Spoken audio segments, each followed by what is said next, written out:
Hello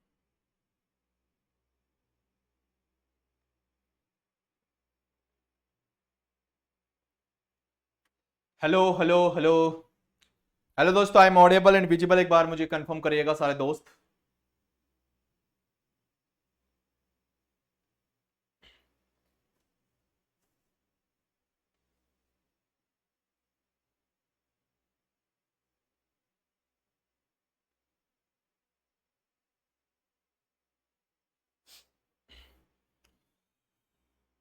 एक बार हम भी चेक कर लेते हैं। Welcome Anees, good evening. कैसे हो बेटा? बाकी के बच्चे भी आ जाए। एक मिनट में इस सेशन को स्टार्ट करते हैं।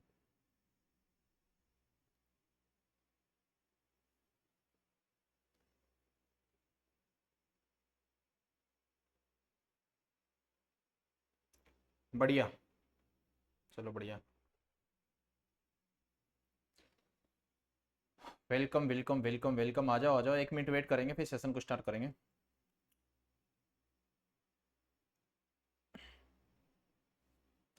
वेलकम लवदीप। 2 मिनट रुके यार, हमारा सेशन हमारे में स्टार्ट नहीं हो रहा। आ जाओ फटाफट आ जाओ, जल्दी जल्दी। कौन कौन आ गया? अरे मुंह दिखाई की रस्म तो पूरी कर दो, हमको ये तो पता लग जाए। कौन कौन आया? अरे आरजी सर भी अभी फोन कर रहे हैं हमको। उनको भी अभी पता है, अभी टाइम मिला है। काजी अफीजुल बेटा, कहाँ रहते हो आप? कहाँ, कौन सी दुनिया में हो आप? दिखते भी नहीं हो यार। आप लोग सीरियस बच्चे हो, शुरू से हो, लाइव आते हो, पता नहीं कौन सी दुनिया में डिप्रेशन का शिकार होके पड़े हुए हो। Nikita Singh, good evening. आज निकिता और रोशनी, ये तो डिप्रेशन का शिकार हो गए होंगे दिन में क्वेश्चन देख के। क्या मैं सही बोल रहा हूँ? मतलब आज एक पल के लिए तो दिमाग में आया होगा, भाई साहब एसएससी अपने बस की बात नहीं है। क्वेश्चन देख के लगा ना? रियली बताना, फीलिंग तो यही आई ना कि अपने बस की बात नहीं है सर क्वेश्चंस देख के। क्या मैं सही बात बोल रहा हूँ? और जो कि मैं कहीं के क्वेश्चंस नहीं उठाए थे, जो तो उसके पीवाई की उठाए थे मैंने, है ना। पीवाई की उठा के आपके सामने रिप्रेजेंट किया था कि बेटा ये है, ये चीज है, ये चीज है।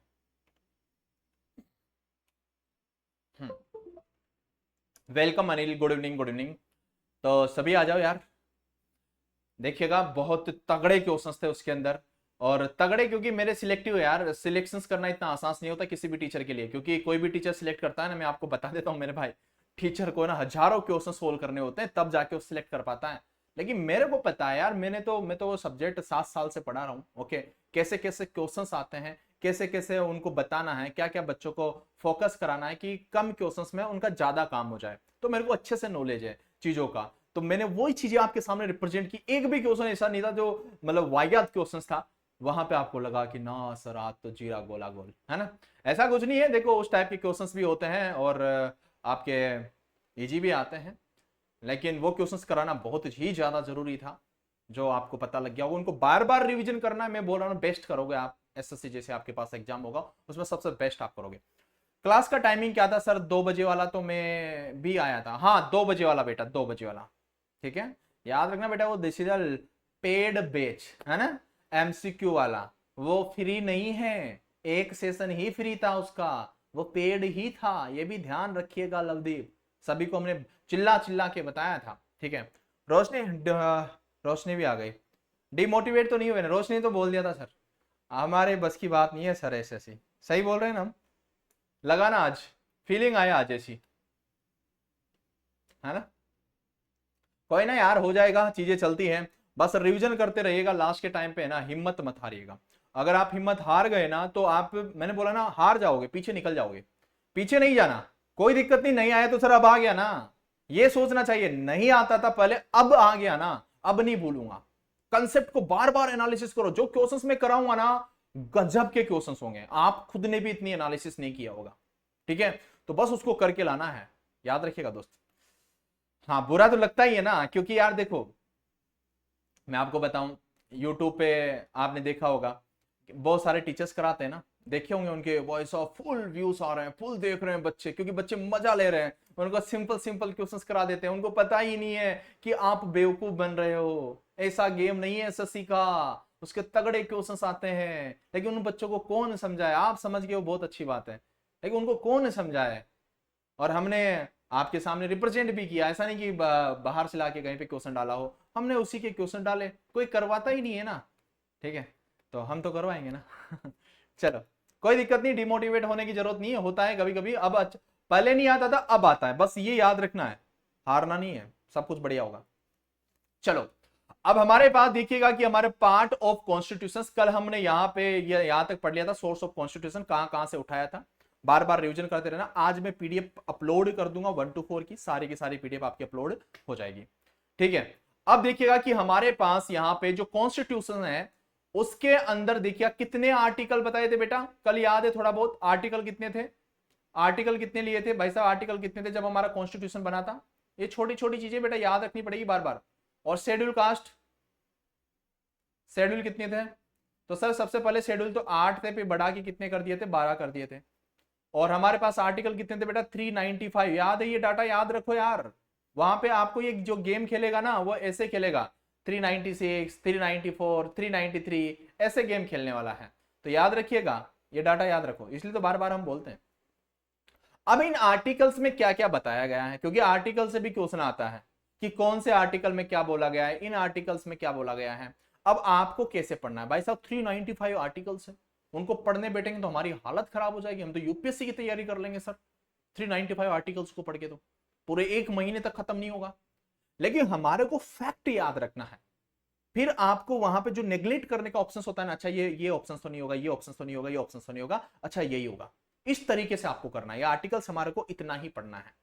देखिएगा हम आपको बताते हैं पार्ट 1, हमारे पास जो कॉन्स्टिट्यूशन का पार्ट 1 है, जैसे बता दिया ना आपके पास जो कॉन्स्टिट्यूशन, जैसे कि आपके मेरे पास ये बुक्स है, ये मेरा बुक्स है, मतलब ये कॉन्स्टिट्यूशन है। अब इस कॉन्स्टिट्यूशन में मैंने बोल दिया कि यहां तक पार्ट 1 है। अब ये पार्ट 1 के अंदर कितने आर्टिकल डाले गए, 4 आर्टिकल डाले गए, 1 to 4, ओके। फिर दूसरा पार्ट 2 स्टार्ट होगा, फिर दूसरा पार्ट 2 स्टार्ट होगा, फिर पार्ट 3 स्टार्ट होगा। तो प्रत्येक पार्ट में यहां पे क्या डाले गए हैं बेटा, आपके पास आर्टिकल्स डाले गए हैं। अब देखिएगा पार्ट 1 की मैं बात करता हूं, तो पार्ट 1 में 1 to 4 आपके पास आर्टिकल्स है, कि आर्टिकल 1 से लेके 4 तक के आर्टिकल हैं। ये 1 से लेके 4 तक आर्टिकल्स क्या बताते हैं, ये बताते हैं deal with territory of India, जो हमारी जमीन है उनके बारे में जानकारी देते हैं। फॉर्मेशंस ऑफ न्यू स्टेट, कि आपके पास जो न्यू स्टेट जो आपका बनेगा उसकी सीमा कहां तक होगी, तो ये लैंड के बारे में बता रहा है। अल्टरनेशंस, नेम ऑफ एग्जिस्टिंग स्टेट, कि आपके पास उस स्टेट का नाम क्या रखना है, क्या है, ये आपका पार्ट 1 बताता है। जैसे कि मैं आपको बताता हूं, ये सेंटर है, सेंटर में हम सबके स्टेट हैं, जैसे कि मैं बोल देता हूं हम राजस्थान से, तो राजस्थान बोलेंगे पहले, फिर यूपी बोलेंगे, फिर एमपी बोलेंगे। ऐसा नहीं कि हमारे को किसी स्टेट से दुश्मनी है, किसी भी स्टेट से हमारी दुश्मनी नहीं है, जिसका पहले नाम आएगा उसका हमने बोल दिया। अब देखो सेंटर पे भाई साहब हमारे प्रधानमंत्री जी बैठते हैं, मोदी जी, और हमारे पास यहाँ पे जैसे कि हमारे राजस्थान है तो यहाँ के हमारे सीएम साहब बैठेंगे, यूपी है तो यूपी के भाई साहब योगी जी बैठेंगे, ये एमपी है तो यहाँ के सीएम बैठेंगे, फिर एमएच है तो यहाँ के सीएम बैठेंगे, प्रत्येक के मुख्यमंत्री यहाँ पे बैठ जाएंगे। अब भाई साहब ये मुख्यमंत्री की इच्छा हुई कि नहीं सर हम तो है ना हमारे स्टेट की टेरिटरी है ना बढ़ाना चाहते हैं, नहीं बढ़ा सकते हो, पॉसिबल नहीं है। आप बोल दो कि सर हमारा राजस्थान है ना, ये जो राजस्थान है, चलो ये राजस्थान है ना, अब राजस्थान से टच में ये यहाँ पे हरियाणा है। अब राजस्थान बोलेगा कि नहीं सर हम हमारी टेरिटरी बढ़ाना चाहते हैं, हम इतनी बनाना चाहते हैं, इतनी बढ़ाना चाहते हैं, नहीं बढ़ा सकते हो, स्टेट का सीएम नहीं बढ़ा सकता है, इसके पास इतनी पावर नहीं है, सीएम नहीं कर सकता ये। क्या ये काम पीएम कर सकता है क्या, डेफिनेटली यस, पीएम कर सकता है। पीएम चाहे तो स्टेट के 2 टुकड़े कर सकता है, पीएम चाहे तो लैंड को ज्यादा कर सकता है। तो मतलब सेंटर के पास ये पावर है कि किसी भी स्टेट की बाउंड्री बढ़ा सकता है, किसी भी स्टेट को 2 टुकड़ों में बांट सकता है, किसी भी स्टेट को छोटा बड़ा कर सकता है। किसी भी स्टेट का नाम चेंज कर सकता है, वो स्टेट के पास पावर है, स्टेट के पास नहीं है। सॉरी, सेंटर के पास पावर है, स्टेट के पास नहीं है। तो मेरी बात समझ में आया? तो यहां पे यही बोल रहा हूं कि 1 से 4 तक जो हमारे आर्टिकल्स बोले गए वो deal with territory of India, कि राजस्थान की सीमा यहां तक है, इसके बाद हरियाणा स्टार्ट हो जाएगा। तो राजस्थान ऐसा नहीं है कि भाई साहब नहीं हरियाणा का थोड़ा पार्ट हम ले ले, नहीं ले सकते हो, ना ही उसकी बाउंड्री कम कर सकते हो। तो ये कम करने का और ज्यादा करने का अधिकार किसके पास है? प्राइम मिनिस्टर के पास है, सेंटर के पास ये अथॉरिटी है, स्टेट के पास नहीं है। ठीक है, बात समझ में आ गया? ये बातें आपको समझ में आ गई? हाँ, यस, लोकसभा में सर बिल पास करना पड़ेगा, लेकिन हमारे पास तो नहीं है ना, हमको आगे करना पड़ रहा है ना, हमारे पास तो पावर नहीं है ना। पावर किसके पास है? सेंटर के पास में, सेंटर कर सकता है ये चीज। तो ये बात समझ में आ गया कि 1 to 4 जो आर्टिकल है, बस मोटा मोटा आपको ये चीज याद होना चाहिए कि 1 to 4 के अंदर हमारे पास क्या लिखा हुआ है। फॉर्मेशन ऑफ न्यू स्टेट, हम चाहते हैं कि भाई साहब जैसे कि अभी आपके पास बिहार था, ओके, बिहार था, बिहार टूट के क्या बना मेरे भाई? यूपी, ये हमारे पास झारखंड बना। ओके, झारखंड बना, झारखंड बना। तो भाई साहब यहां पे बिहार में से 2 टुकड़े हुए, झारखंड एक न्यू स्टेट बना। अगर ये न्यू स्टेट बना तो ये क्या उनके स्टेट ने तोड़ा है? नहीं, उनके स्टेट ने नहीं तोड़ा है। ये सेंटर के पास ये पावर है, किसी भी स्टेट का नाम रखना, किसी भी स्टेट की बाउंड्री कम करना, किसी भी स्टेट को ज्यादा बढ़ाना, ये सेंटर के पास पावर है। स्टेट के मुख्यमंत्री के पास इतनी पावर नहीं है। तो ये सारी चीजें हमारे पास पार्ट 1 में बताई गई है, 1 to 4 के अंदर। नाम चेंज करना भी सेंटर के पास में है, सेंटर ही नाम चेंज कर सकता है, स्टेट नहीं कर सकता। क्लियर? तो चलेगा, ये बात हमारे पास होगी। अब हमारे पास दूसरा पार्ट स्टार्ट होता है कॉन्स्टिट्यूशन का, जो कि 5 से लेके 11 तक है। अब देखो 5 से लेके 11 में क्या दे रखा है? Deal with various provision of citizenship. Citizenship कि ये भारत का नागरिक है या नहीं है, अगर भारत का आदमी विदेश में रह रहा है तो उसको इंडिया की नागरिकता कैसे दी जाए, उसको इंडिया की सिटीजनशिप कैसे दी जाए। तो ये किसके पास है?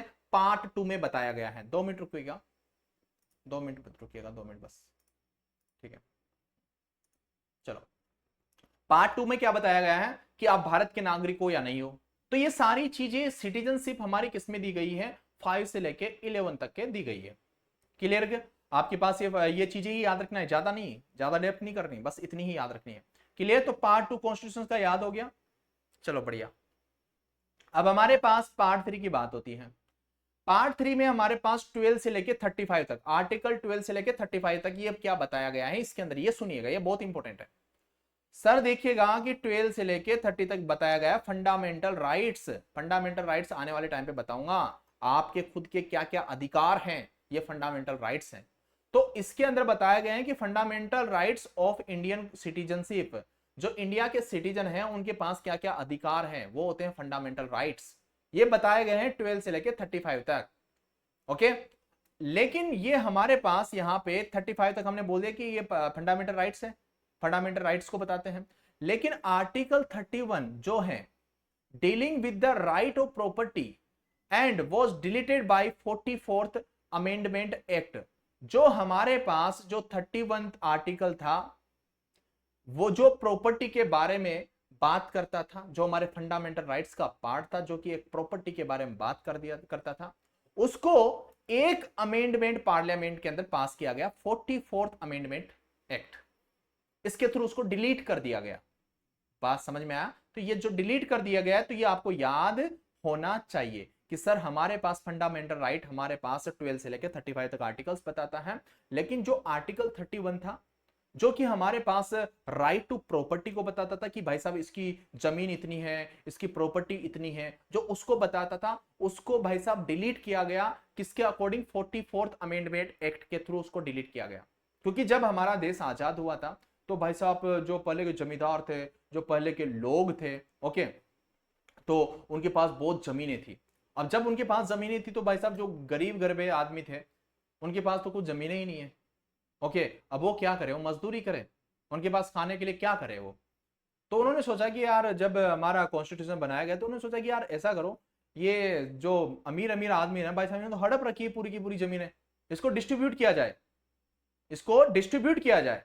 कि भाई साहब तुम्हारे पास इतनी ही आप प्रॉपर्टी रख सकते हो, इतनी नहीं रख सकते हो, ये आपको डिस्ट्रीब्यूट करना पड़ेगा, क्योंकि सबने अपनी अपनी जमीनें फुल बना रखी थी।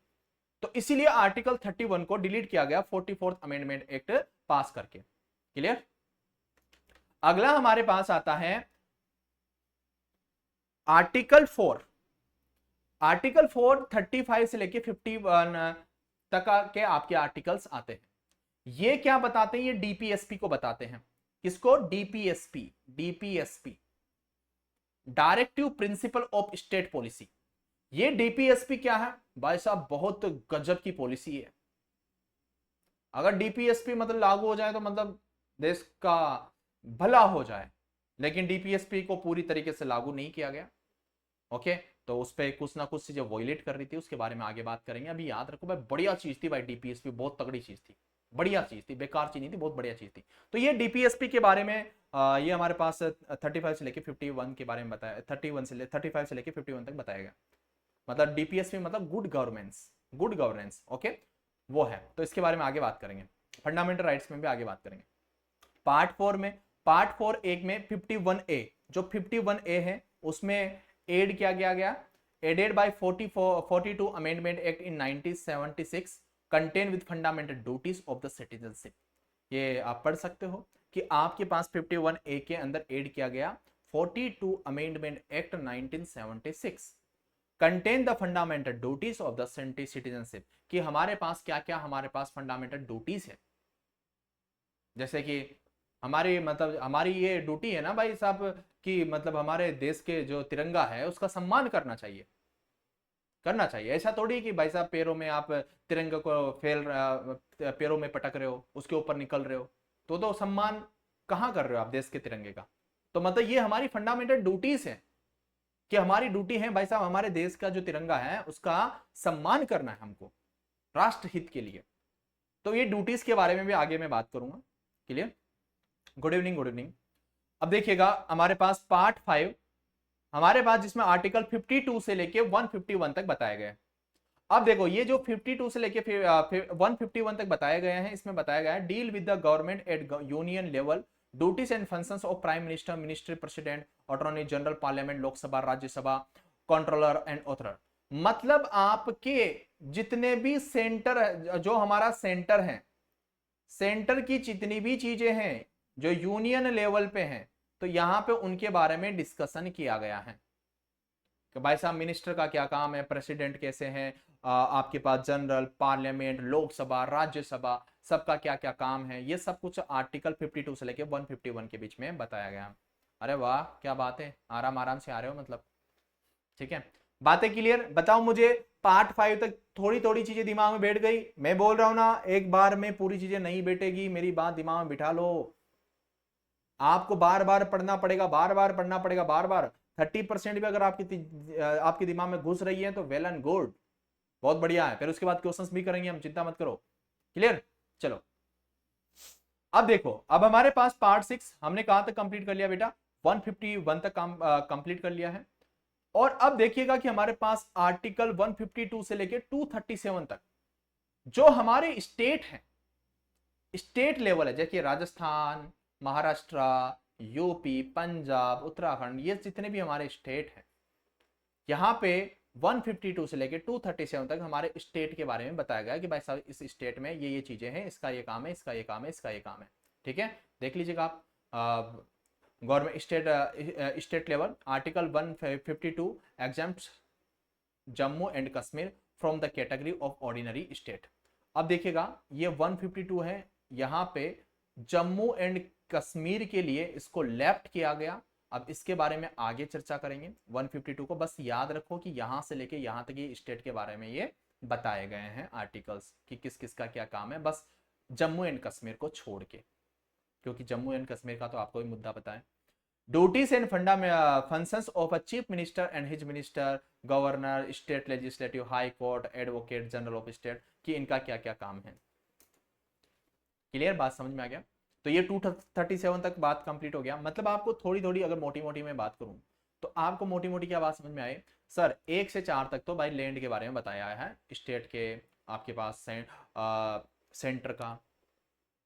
तो मतलब आपको ये पता लगा कि 1 से 4 में तो कि सर कोई भी स्टेट अपनी मन मर्जी से अपना स्टेट का नाम, स्टेट की लैंड बड़ा घटा नहीं सकता है, लेकिन ये कौन कर सकता है? आपके पास सेंटर कर सकता है। लेकिन आप ये बताइए, क्या जो सेंटर है, क्या वो उसके पास इतना पावर है कि वो चाइना को हड़प सकता है? उसके पास इतना पावर है कि वो पाकिस्तान को हड़प सकता है? वो पाकिस्तान की बाउंड्री अपने में मिला सकता है? उसके पास ये पावर है कि क्या वो चाइना की बाउंड्री अपने अंडर मिला सकता है? सारे बच्चे कमेंट करके बताइए। आपने ये तो बोल दिया कि भाई साहब स्टेट के पास इतनी पावर नहीं है, क्या उसके पास इतनी भी पावर है क्या? इतनी भी पावर है क्या कि वो चाइना को अपने अंदर मिला दे, आपके पास पाकिस्तान को अपने अंदर मिला ले, या कोई हमारे पास कोई आइलैंड है उसको खरीद ले? ये पावर है क्या उसके पास, सेंटर के पास? फटाफट बताइए, जल्दी बताओ। तो आप बोलोगे कि यस उसके पास ये पावर है, वो चाहे तो पाकिस्तान की मैक्सिमम जगह हड़प सकता है वॉर करके, वो चाहे तो चाइना का हिस्सा बहुत सारा अपने अंडर ले सकता है, वो चाहे तो न्यू आइलैंड खरीद सकता है, जहां पे होता है कि भाई साहब चलो ठीक है, फ्रांस बोले कि भाई साहब ये आइलैंड हमारे कोई काम का नहीं है, इंडिया आप ले लो, तो ले सकता है। तो सेंटर तो मतलब कुछ भी कर सकता है, वॉर छेड़ सकता है पाकिस्तान को हड़पने के लिए, तो वो इतना पावर सेंटर के पास है, स्टेट के पास नहीं है। अब देखिएगा कि हमारे पास पार्ट 7, मैं बोल रहा हूं ना ये वीडियो एक बार ही देखना है, बार बार नहीं देखना, बाद में पीडीएफ ही पढ़ना है, बस ध्यान रखना है, बार बार पढ़ोगे दिमाग में कुछ नहीं घुसने वाला, बस एक बार देखना है। आपके पास पार्ट 7 आर्टिकल 238 बताता है deal with state was replaced in 1956 by 7th amendment act. Okay, आपके पास ये स्टेट जो हमारे स्टेट है उनके बारे में ये डील करता है कि कैसे आप उसे रिप्लेस कर सकते हो इन 1956 में by the 7th amendment act के थ्रू, ये बताता है हमारे पास 238। और हमारे पास आर्टिकल 239 से लेके हमारे पास 241 क्या बताता है? डील विद यूनियन टेरिटरी, कि यूनियन जो हमारी सेंटर की, यूनियन मतलब जो हमारे सेंटर है, सेंटर की टेरिटरी कितनी हो सकती है, कम या ज्यादा, किसी के साथ मिलना है या नहीं मिलना है, तो वो उसकी टेरिटरी को बताता है 39 से लेके 241 तक। बात समझ में आ गया? पार्ट 9 की बात करता हूं, तो यहां पे देखिएगा पार्ट 9 में हमारे पास बताया added 73 amendment act 1992 contain new schedule, schedule 11। Okay, तो हमारे पास पहले 8 शेड्यूल थे, अब हमारे पास कितने हो गए? 11 शेड्यूल हो गए। अभी प्रेजेंट में कितने हैं? 12 शेड्यूल हैं। क्लियर? अब देखिएगा हमारे पास ये अमेंडमेंट याद रखने में आपको थोड़ी प्रॉब्लम आएगी, जब क्वेश्चंस प्रैक्टिस करोगे तो ऑटोमेटिकली आपको अमेंडमेंट याद हो जाएगा। कुछ इंपॉर्टेंट अमेंडमेंट है, सारे अमेंडमेंट आपको याद रखने की जरूरत नहीं है, तो अमेंडमेंट तो बहुत सारे हैं। ठीक है, अब देखिएगा आपके पास पार्ट 9 में क्या लिखा हुआ है? न्यू शेड्यूल, आपके पास शेड्यूल 11 यहाँ पे ऐड किया गया। It contain 29 subject related to panchayati Raj, तो यहाँ पे इसमें पंचायती राज जो होता है हमारे गांव लेवल पे, तो उसके बारे में इसमें बताया गया है। अगर मैं पार्ट 9 ए में बताऊं तो यहाँ पे हमारे पास कौन amendment added? The 74th amendment in 92 contain a new schedule, schedule 12, यहाँ पे 12 शेड्यूल ऐड किया गया और यहाँ पे 11 शेड्यूल ऐड किया गया। कंटेन 18 सब्जेक्ट रिलेटेड टू म्युनिसिपालिटीज, जो म्युनिसिपालिटीज होती है ना मेरे भाई, तो म्युनिसिपालिटीज के बारे में भी यहाँ पे इस पार्ट के अंदर डिस्कशन किया गया। अब देखिएगा हमारे पास यहाँ पे part 9th B cooperative society, यहाँ पे कोऑपरेटिव सोसाइटी के बारे में बताया गया। और 244 से लेके 244 ए तक ये शेड्यूल और ट्राइब्स एरिया के बारे में इसमें डिस्कस किया गया। और 11th में किया गया 245 से लेके 263 तक deal with relation between union and state, कि भाई साहब यूनियन और स्टेट के बीच में क्या कैसे रिलेशंस रहेगा, किसके पास कितना पावर है, किस चीज के रिगार्डिंग इसके पास ये पावर है, इसके पास ये पावर है, तो ये हमारे पास 11th में बताया गया। अब देखिएगा कि सर हमारे पास यहाँ पे 12th वाले पार्ट में जहां पे आर्टिकल शुरू होता है 364 से लेके 300 A, deal with distribution of revenue union and state, कि आपके पास जो भी स्टेट रेवेन्यू जनरेट करता है, ओके, तो वो सेंटर के पास कैसे ट्रांसफर होगा, कितना % ट्रांसफर होगा, तो ये सारी चीजें इसके अंदर बताई गई। Appointment of finance commission article 280 contract liabilities, ये सब कुछ इसमें बताया गया, मतलब यहाँ पे पैसे के बारे में बात हुई। कि भाई साहब स्टेट कैसे आपके पास ट्रांसफर करेगा सेंटर के पास। अगर मैं पार्ट यहाँ पे 13 की बात करता हूं तो यहाँ पे आर्टिकल शुरू होते हैं 301 से लेकर 307 तक। Relate to trade commerce intercourse with the territory of India. यहां पे बताया गया कि कैसे हम ट्रेड करेंगे, कैसे हम व्यापार करेंगे, ओके, एंड इंटरकोर्स कैसे हम बाहर की कंट्री से मिल मिला के कैसे हमको व्यापार करना है, वो सारी चीजें आपके पास इसके अंदर बताई गई। और आपके पास आर्टिकल 13 हो गया, और ये पार्ट आपके पास ये 13 था, ये 14 हो गया, पार्ट 14। पार्ट 14 में deal with UPSC and state public service commission. याद रखना मेरे भाई, ये पूछ लेता है। जो अभी यूपीएससी आपका एग्जाम सिविल सर्विस का एग्जाम कंडक्ट कराती है, और स्टेट में भी आपके पास पीएससी होता है। तो यहां पे इसमें ये बताया गया कि पीएससी का पावर क्या है, कैसे एग्जाम कंडक्ट होगा, इसका मतलब यूपीएससी में जो आईएएस या आईपीएस आपके पास कलेक्ट हो गया था, तो उसका पावर क्या है, इसका पावर क्या है, ये सारी चीजें इसमें डिस्कस की गई है। ठीक है, इतनी याद रखनी है। अब हमारे पास देखिएगा 14A के अंदर बताएगा डील विद ट्राइबल्स के बारे में यहाँ पे बताया गया। हर चीज याद रखने की जरूरत नहीं है, ठीक है, कुछ कुछ फैक्ट है, क्वेश्चंस बताऊंगा, उसके थ्रू जो जो इंपॉर्टेंट है वो क्वेश्चन मैं आपको करवा दूंगा, वही आपको याद रखने की जरूरत है। लेकिन मोटा मोटा याद रखो, अच्छा मोटा मोटा इसमें ये बताया गया, इसमें ये बताया गया, हर चीज आपको यहाँ पे याद रखने की जरूरत नहीं है। अब देखिएगा, अगर मैं पार्ट 15 की बात करूं, बस सुनते जाओ मेरे भाई, कान खोल के सुनते जाओ, याद करने की कोशिश मत करो। Deal with election also elections commission, जो इलेक्शन कमीशन आपके पास इलेक्शंस कराएगा, तो इलेक्शंस के बारे में 324 से लेके 239A तक यहाँ पे बताया गया। आर्टिकल 330 से लेके 342 तक क्या बताया गया कि deal with special provinces for scheduled caste, जो शेड्यूल्ड कास्ट है, जो एसटी कास्ट है, एंड एंग्लो इंडिया रिप्रेजेंटेशन, जो अंग्रेजों के साथ इंडिया का जो रिप्रेजेंटेशन होगा, और आपके पास एसटी के पास जो भी मतलब जो भी उसको अभी आरक्षण आपको मिलता है, और एससी के बाद जो भी आरक्षण जो भी मिलता है, कैसे कैसे क्या क्या मिलता है, तो वो सारी चीजें आपके पास इसके अंदर बताई, इस पार्ट के अंदर बताई गई, और ये आर्टिकल में डिस्कस किया गया। अब हमारे पास अगला होता है आर्टिकल यहाँ पे 17, 343 से लेके आपके पास 351, रिलेट टू ऑफिशियल लैंग्वेज, हमारी ऑफिशियल लैंग्वेज क्या है उसके बारे में यहाँ पे डिस्कस किया गया। 352 से लेके 360 तक डील विद इमरजेंसी प्रोविंसन, कि इमरजेंसी के क्या क्या प्रोविंस हो सकते हैं, आप कब इमरजेंसी लगा सकते हो, तो ये आर्टिकल 352 से लेके 360 तक बताया गया। आर्टिकल 361 से लेके 367 तक बताया गया exceptions of criminal proceeding for the official act president and government, कि आपके पास जो भी आपके पास क्रिमिनल केसेस आते हैं, ओके, कि किसको क्या सजा देनी है, किसको क्या नहीं देनी है, वो सारी चीजें आपकी इन आर्टिकल्स के अंदर डिस्कस किया गया है। आपके पास next article 368 deal with amendment of constitutions, जो आपके अमेंडमेंट आप पास करते हो ना, तो आर्टिकल 368 के थ्रू आप उसे किस तरीके से पास कर रहे हो, तो वहां पे 368 के अंदर ये एक्सप्लेन किया गया है। अगला हमारे पास आर्टिकल 369 से लेके 392, आर्टिकल 369 गिव टेम्पररी पावर, देखो ये याद रखना मेरे भाई, 369 जो है वो बताता है temporary power to the parliament to make law for state list, okay, कि हमारे पास अगला article 370 content temporary state provision of Jammu and Kashmir restrict the parliament to make law and law seat. ये हमारे पास 369 से लेके 392 के बीच में ये हमारे पास बताए गए हैं। अब देखिएगा, बोलते ना कि यार धारा 370 हटा दी गई, धारा 370 का मतलब पता है, आर्टिकल 370 का मतलब क्या है, पहले हम वहां पे जमीन नहीं खरीद सकते थे, क्योंकि किसी राजा का वहां पे राज था, तो उस टाइम पे आपको पता है पंडित जवाहरलाल नेहरू के टाइम पे कुछ समझौता हुआ वहां पे, कि मतलब उसको अलग से वो अपना फ्लैग भी लहरा सकता है जम्मू कश्मीर, और वो इंडिया का भी पार्ट है। तो फिर उसके बाद आर्टिकल 370 में ये था कि हम जमीन नहीं खरीद सकते थे वहाँ पे जम्मू एंड कश्मीर में, लेकिन अब 370 हटा दिया गया, तो अब जमीन खरीद सकते हैं। क्लियर?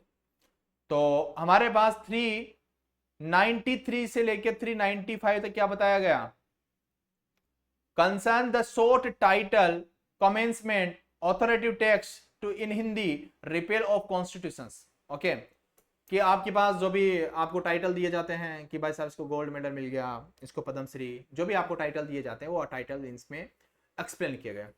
अब आपको पता है जब मैंने कॉन्स्टिट्यूशन का फ्रेमिंग बताया था तो वहां पे क्या बोला था कि जो इंडिया का कॉन्स्टिट्यूशन है ये मतलब बहुत ही लेंथी है ना, ये आप इसको प्रॉपरली रिजिड भी नहीं बोल सकते, प्रॉपरली फ्लेक्सिबल भी नहीं बोल सकते कि भाई साहब आसान है, आसान भी नहीं है, रिजिड भी नहीं है, बस मिडिल है भाई, इतना हार्ड भी नहीं है, बस ठीक ठाक है, मिडिल वाला है। लेंथी है, आपको भी दिख रहा होगा कि इतने सारे आर्टिकल है, इतनी सारी चीजें लिखी गई है, तो इसको लिखना इतना आसान थोड़ी था, तो थोड़ा सा याद रखने में प्रॉब्लम आती है, तो ये थोड़ा सा लेंथी है, इसलिए बोला गया कि इंडिया का जो कॉन्स्टिट्यूशन है this is a very lengthy. तो ये तो हमारे पास आर्टिकल खत्म होते हैं 395 तक, थोड़ा थोड़ा याद करने की कोशिश करना, ऑटोमेटिकली दिमाग में बैठने लग जाएंगे। क्लियर? चलो, हमारे पास यहाँ पे मैंने बोला था हमारे पास पहले 8 शेड्यूल कास्ट थी, अब हमारे पास कितनी होगी 12। अब ये क्या होता था कि कोई भी अमेंडमेंट होता था ना पहले, तो इसमें डाल दिया जाता था कि भाई साहब ये उसका पार्ट है, ये उसका पार्ट है, कोई भी चीजें होती थी, तो हमारे पास क्या होती है ना, list of schedule. List of schedule, अब देखिएगा मैं आपको समझाता हूं कि ये आर्टिकल है आपके पास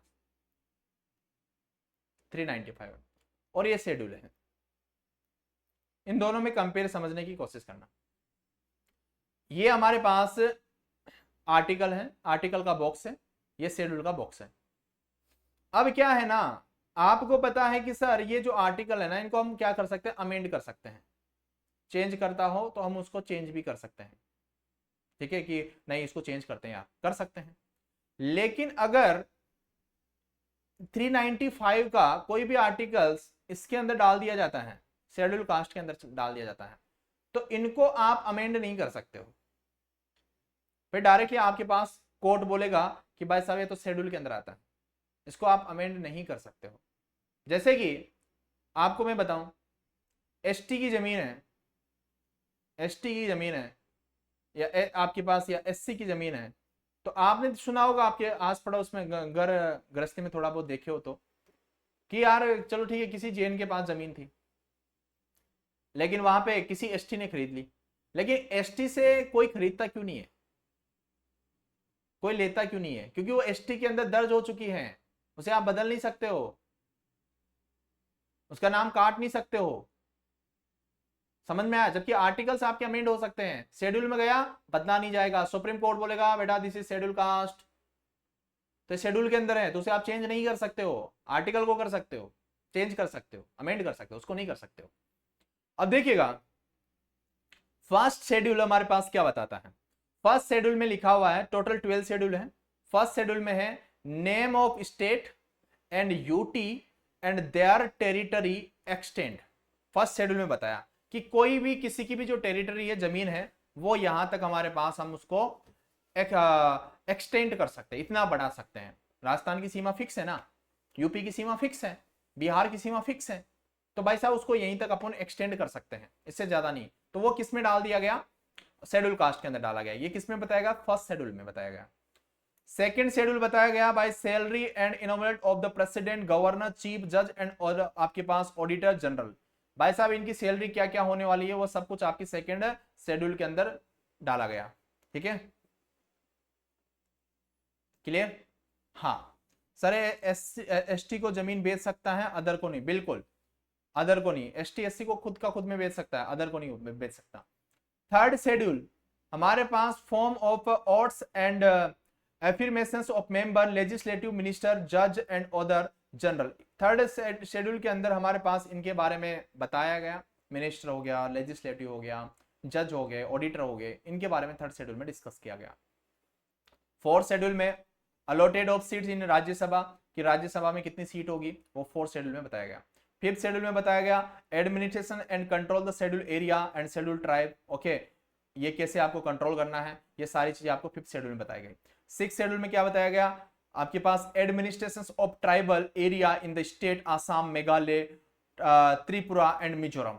ओके, जो भी हमारे पास ट्राइबल एरिया है जो बॉर्डर के टच में है, ओके, तो उनके बारे में यहाँ पे सिक्स शेड्यूल में डिस्कस किया गया है। सेवन शेड्यूल हमारे पास distribution of power between the union and the state government, union list, state list और कंकर लिस्ट। ओके, इसके बारे में बताएगा, तो आप पढ़ सकते हो इनको। 8 में बताया गया language recognise bye constitution, 9th में बताया गया validations of content act regulations, 10th में बताया गया एंटी डिफेक्शंस लॉ, और 11th में बताया गया पंचायती आपकी power rural local government, okay, local government के बारे में बताया गया, और 12th में बताया गया म्यूनसिपालिटीज के बारे में, अर्बन लोकल गवर्नमेंट के बारे में बताया गया। तो ये टोटल आपके पास 12 शेड्यूल है, ओके। तो ये आपके पास 395 आर्टिकल्स और 12 शेड्यूल्स, तो इस सब में क्या क्या बताया गया है ये आपके पास लिखा हुआ है। क्लियर? अब देखिएगा प्रियम्बल, अगला बात आता है हमारे पास प्रियम्बल। किस किसने जिंदगी में पहली बार नाम सुन रहे हैं प्रियम्बल का? जल्दी बताना, सच्ची बताना कि सर हम तो प्रियम्बल का पहली बार नाम सुन रहे हैं। और कौन कौन सुन चुके हैं वो लिखिएगा कि हाँ सर हमने सुन लिया है, और जो नहीं सुने हैं वो बताएगा कि हाँ सर हमने तो कभी जिंदगी में सुना ही नहीं प्रियम्बल है क्या। अनीस, सुन चुके हो या नहीं सुन चुके हो प्रियम्बल? जब तक हम यहां पे एक इंसान बना देते हैं। फर्स्ट टाइम,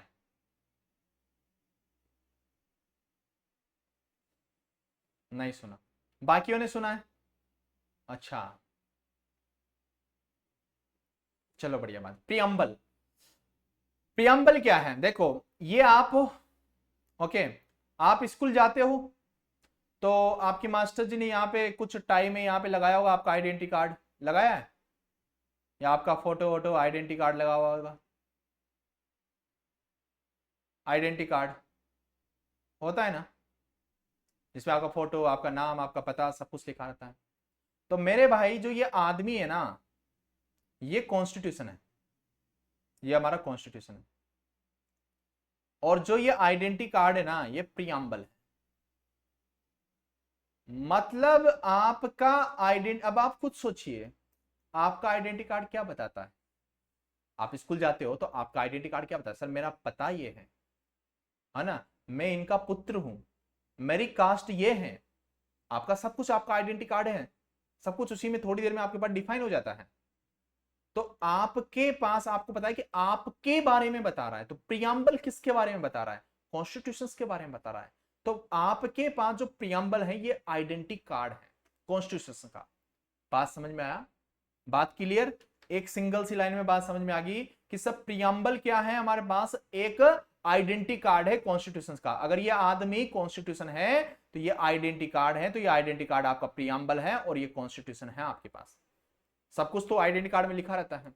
तो देखिएगा मैंने यहां पे लिख भी रखा है, प्रियम्बल मीन इंट्रोडक्शंस और preface of constitution, essence constitution, N A Palkhivala, eminent jurist and constitution expert, called as a preamble as the identity card of the constitution. Okay, हाँ सब कुछ तो इसमें छपा होता है। तो मतलब ये आपके पास क्या है? प्रियम्बल कॉन्स्टिट्यूशन का ही पार्ट है और ये आइडेंटिटी कार्ड है उसका। सब कुछ प्रियम्बल में है। प्रियम्बल छोटा सा है, कॉन्स्टिट्यूशन बड़ा है। बात समझ में आया? लेकिन वो पूरा जो निचोड़ है, जो पूरा कंक्लूजन है वो प्रियम्बल में है। बात समझ में? पूरा जो कंक्लूजन है वो प्रियम्बल में है। बात समझ में आ गया ना? आपका पूरा निचोड़ कहां पे है? आइडेंटिटी कार्ड में। अगर आप कहीं पे भी गुम गए हो, आप छोटे बच्चे हो, कोई देखेगा कि अच्छा ये आइडेंटिटी कार्ड है, चोर होगा तो आपको उठा के ले जाके बेच देगा। देखिए अगर वो चोर नहीं होगा, सही आदमी होगा, जेन्युइन होगा, तो क्या करेगा? अच्छा तो भाई साहब ये उनका लड़का है, तो वो आपको छोड़ने आएगा। तो वो आइडेंटिटी कार्ड, तो प्रियम्बल आपको क्या बताता है? जो आपके पास जो लेंथिस्ट था आपका कॉन्स्टिट्यूशन है उसके बारे में बता रहा है कम वर्ड के अंदर, लेकिन उसमें पूरा एक्सप्लेन कर दिया है उसने कॉन्स्टिट्यूशन को। अच्छा बढ़िया बात है, बात याद हो गई? चलो बढ़िया। Preamble of Indian Constitution is based on the objective resolution drafted and moved by Jawaharlal Nehru on 13 December 1946 and adopted by Constitution Assembly। जब हमारी कॉन्स्टिट्यूशन तैयार हो रहा था, कॉन्स्टिट्यूशन असेंबली में बैठे हुए थे, तो पंडित जवाहरलाल नेहरू ने इनको भी अडॉप्ट किया। कब किया? 13 दिसंबर 1946 को। प्रियम्बल को भी कॉन्स्टिट्यूशन का ही पार्ट बताया गया और बोला गया कि प्रियम्बल हमारे पास कॉन्स्टिट्यूशन का आइडेंटिटी कार्ड है। क्लियर? अब देखिएगा प्रियम्बल ये रहा आपका, यहां से लेके यहां तक आपके पास ये प्रियम्बल है। ये प्रियम्बल में जितने भी वर्ड लिखे हुए हैं, एक एक वर्ड इंपॉर्टेंट है, और ये एक एक वर्ड जो यूपीएससी की प्रिपरेशन करता है ना, वो एक एक चीज को याद करके जाता है। याद रखना, पूरा प्रियम्बल उसको याद होता है। पूछ लेना कुछ जो भी यूपीएससी की प्रिपरेशन करता है। देखिएगा, प्रियम्बल प्रियम्बल क्या बता रहा है, आइडेंटिटी कार्ड बता रहा है कॉन्स्टिट्यूशन का। तो क्या बोल रहा है कि we the people of India, हम भारत के लोग हैं, having solemnly resolved the constitution of India in sovereign socialist. देखो क्या क्या बता रहा है, सोवरियन है, सोशलिटीज है, सेकुलर है, democratic republic and the secure to all the citizenship. क्या बताया उसने कि हम भारत के लोग हैं, हम सोवरेन हैं, स्वतंत्र हैं, सोशलिस्टिक हैं, सेकुलर हैं, डेमोक्रेटिक हैं, रिपब्लिक हैं and secure to all citizen. सारे के सारे जितने भी सिटीजन हैं वो सब सिक्योर हैं। इसमें क्या बताया गया, जस्टिस,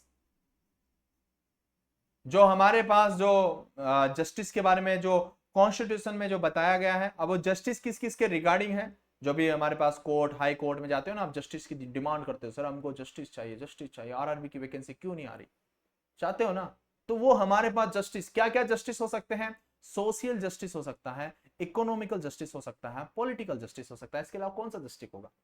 ये सब कुछ आपके जस्टिस भी आपके पास प्रियम्बल का ही पार्ट है। Liberty of the expression, belief, faith and worship, ये आपके पास लिबर्टी में आई है। Equality of the status and opportunity and promote among them all. Equality बात समझ में आया कि आपके पास equality of state and opportunity and promote among them all, कि आपके पास जितने भी स्टेट है सबके पास सबके पास सेंटर से इक्वल अपॉर्चुनिटी है। वो मतलब ऐसा नहीं है कि भाई साहब प्रधानमंत्री जी बोलेंगे, नहीं भाई साहब हमारी सरकार तो है ना यूपी में है, राजस्थान में तो कांग्रेस की सरकार है, हम उसकी ओर नहीं देखेंगे, नहीं नहीं नहीं, फिर तो दुश्मनी पैदा हो जाएगी, फिर तो हिंदू आपके पास इंडिया और पाकिस्तान हो जाएगा। ऐसा नहीं है। तो आपके पास सारे स्टेट के पास सेंटर से भी इक्वल अपॉर्चुनिटी है, सब सेंटर पे सब इक्वल है, भले सरकार किसी की भी हो। बात समझ में, इक्वलिटी भी आपकी इसमें एक्सप्लेन की गई है। Okay, fertility, assuring the dignity of the individual and unity and integrity of the nations। तो आपको बस क्या क्या याद रखना है कि जस्टिस भी इसी के अंदर एक्सप्लेन हुआ है, लिबर्टी भी हुआ है, इक्वलिटी भी हुआ है, फर्टिलिटी भी हुआ है। ये चारों नाम आपसे एग्जाम में पूछता है। Sovereign, sociality, secular, democratic, Republic, ये भी आपसे एग्जाम में नाम पूछेगा। जो ये नाम है ना, ये आपको याद रखना है और बाकी का कुछ भी याद नहीं रखना। तो बस इतना याद रखना है। कैसे याद रखना है कि ये प्रियम्बल के पार्ट है। Sovereign, sociality, secular, democratic, Republic, justice, liberty, equality, fertility, ये सब कुछ क्या है, प्रियम्बल का पार्ट है। प्रियम्बल क्या है, एक हमारा आइडेंटिटी कार्ड है। अब देखिएगा, सबसे तगड़ा केस है केशवानंद केस। जिन्होंने थोड़ा बहुत भी पॉलिटी पढ़ा है ना, तो भाई साहब उनको पता है केशवानंद भारती केस क्या है। सबसे तगड़ा केस है ये Keshavananda Bharati case in supreme court. ये आया कब, उसी के बारे में बात करते हैं। ये 1973 का ये हमारे पास केस है। ये रहे भाई साहब केशवानंद साहब। मैं एक लाइन में आपको समझाने की कोशिश करता हूं कि केशवानंद भारती केस क्या था। 1973 के अंदर ये केस आया, इसकी सुनवाई हुई सुप्रीम कोर्ट के सामने। ये मतलब ये केस है सुप्रीम कोर्ट के सामने। उन्होंने बोला क्या कॉन्स्टिट्यूशंस को अमेंड कर सकते हैं क्या, बदल सकते हैं क्या। कॉन्स्टिट्यूशन को अमेंड करना क्या है, अमेंड करना मतलब उसको क्या हम बदल सकते हैं क्या, चेंज कर सकते हैं क्या। तो हाई कोर्ट ने फैसला लगाया, हाई कोर्ट ने फैसला दिया 7:6। इसका मतलब कोई समझता है, कोई बताएगा इसका मतलब क्या है। 7:6 का मतलब क्या है। 7:6 का मतलब यह है, देखो इक्वल इक्वल सा लग रहा है ना 7:6। सुप्रीम कोर्ट ने उन्होंने बोला कि भाई साहब आप है ना बिल्कुल बेझिझक होके आपकी पार्लियामेंट कॉन्स्टिट्यूशन को अमेंड कर सकती है, कॉन्स्टिट्यूशन को बदल सकती है। पार्लियामेंट के पास इतनी पावर है कि वो कॉन्स्टिट्यूशन को बदल सकती है मेरे भाई, बदल सकती है, लेकिन उसका बेसिक स्ट्रक्चर चेंज नहीं कर सकती है। बात समझ में आ गया? बेसिक स्ट्रक्चर आप उसका चेंज नहीं कर सकते हो कि भाई साहब उसके अंदर जो चीजें लिखी हुई है ना उसको आप बदलने लग जाओ। आप बोल दो नहीं सर ये इसका फंडामेंटल राइट नहीं है, उनको ही चेंज कर दो, उनको ही बदल दोगे। ना ना ना, ये नहीं कर सकते हो आप बिल्कुल। ये बड़ा मुद्दा था, ऐसे ही नहीं आए, बहुत बड़ा मुद्दा था केशवानंद भारती केस। आप पढ़ना इसके बारे में, आपको 5-5 घंटे के लेक्चर मिलेंगे Keshavananda Bharati case supreme court में। ये जब आया सुनना कभी, मैं आपको सिर्फ 5 मिनट के अंदर इतना बता रहा हूं जो हमसे पूछा जाएगा। बस 5 मिनट के अंदर ये लाइन इंपॉर्टेंट है कि भाई साहब केशवानंद भारती का केस हमारे पास 1973 में सुप्रीम कोर्ट के पास आया। उन्होंने बोला कि क्या कॉन्स्टिट्यूशन को अमेंड किया जा सकता है। तो सुप्रीम कोर्ट का रिजल्ट आया 7/6 में कि बिल्कुल आप डेफिनेटली आप उसे अमेंड कर सकते हो, लेकिन उसका बेसिक फीचर कभी भी आप चेंज नहीं कर सकते हो।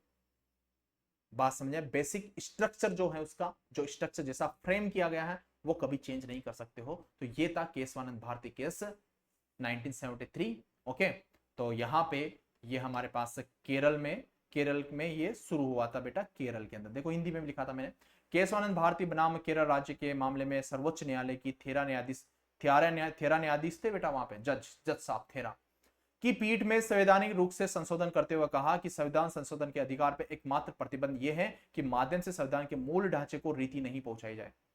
वही बात मैंने यहां पे लिख रखी है कि held the preamble is the part of the constitution and can be amend, उसको अमेंड किया जा सकता है सब्जेक्ट टू कंडीशन। इसका कंडीशन यह है कि no amendment is done to basic feature of the constitution, कि आप उसके बेसिक स्ट्रक्चर को चेंज नहीं कर सकते हो, आप डेफिनेटली आप उसे अमेंड कर सकते हो। ये बहुत तगड़ा केस था।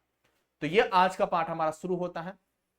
तो प्रॉपरली ये बताइए मुझे, ये जितनी भी चीजें बताई हैं मैं सिर्फ इतना ही आपसे बोलूंगा कि 30% चीजें अभी आपके दिमाग में थोड़ी बहुत बैठी या नहीं बैठी, क्योंकि पॉलिटी है मेरे भाई, एकदम से नहीं बैठती है, लेकिन 30% 40% आपकी चीजें अभी थोड़ा बहुत रिकॉल हुई दिमाग में। सारे बच्चे कमेंट करके बताइएगा। तो आज का सेशन मैंने आपको करवा दिया है, फिर सेशन को हम एंड अप करते हैं। फटाफट बताइए, पक्का ना, क्लियर ना? अब ये पीडीएफ में अब अपलोड कर रहा हूं, 1 से लेकर 4 तक की पीडीएफ में सारी की सारी यहाँ पे अपलोड कर देता हूं। रीड कर लीजिएगा, बार बार रीड करोगे ऑटोमेटिकली चीजें आपके दिमाग में बैठ जाएगी। ऐसा नहीं कि एकदम से आपके दिमाग में बैठ जाएगी, एकदम से याद नहीं होगा मेरे भाई, टाइम लगेगा थोड़ा सा। क्लियर? तो चलेगा। Thank you, take care, love you and good bye.